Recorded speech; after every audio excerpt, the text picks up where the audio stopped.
Welcome to PMR news. నా పేరు శిరీష.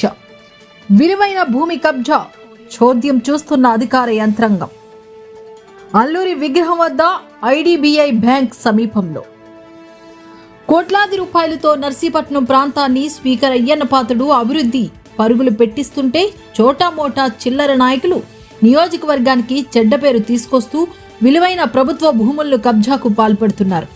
నర్సీపట్నం నడిబొడ్డున అల్లూరి సీతారామరాజు సెంటర్కు ఆనుకొని చెరువు పంట కాలువపై కబ్జాకు గురవుతుంటే పట్టించుకోవలసిన అధికార యంత్రాంగం చోద్యం చూడడం పట్ల సర్వత్రా విమర్శలకు తావిస్తుంది.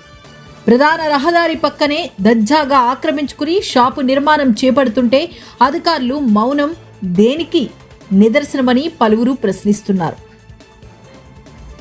చెరువు పంట కాలువను ఆక్రమించి దర్జాగా షాపు నిర్మాణం చేపట్టిన ఘటన స్థానికంగా తీవ్ర చర్చానీయాంశంగా మారింది.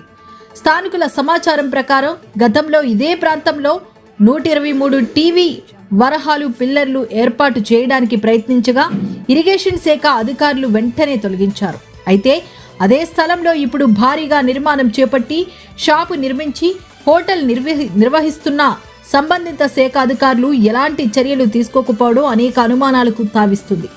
గతంలో ఆక్రమణ అయితే ఇప్పుడు ఎలా చట్టబద్ధమైంది? ఎవరి అనుమతులతో నిర్మాణం పనులు జరుగుతున్నాయి?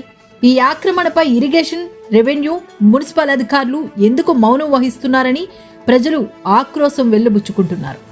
ఒకవైపు శాసనసభాపతి చింతకాల అయ్యన్నపాత్రుడు నర్సీపట్నం నియోజకవర్గ అభివృద్ధికి వందల కోట్ల రూపాయల నిధులు తీసుకువచ్చి చెరువులు పంట కాలువలను పరిరక్షించేందుకు సిమెంట్ లైనింగ్ వంటి అభివృద్ధి పనులు చేపడుతుండగా మరోవైపు ప్రభుత్వ భూములు, చెరువుల కాలువలపై బహిరంగంగా కబ్జాలు జరుగుతున్నా అధికారులు స్పందించకపోవడం విమర్శలకు దారితీస్తుంది.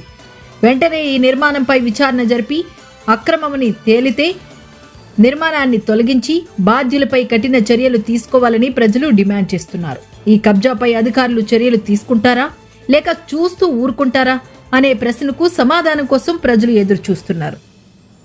మరిన్ని వార్తలకు మా పిఎంఆర్ న్యూస్ను సబ్స్క్రైబ్ చేసి బెల్ ఐకాన్ను క్లిక్ చేయండి. అలాగే మిత్రులకు, స్నేహితులకు షేర్ చేయండి పిఎంఆర్ న్యూస్ ఛానల్ని.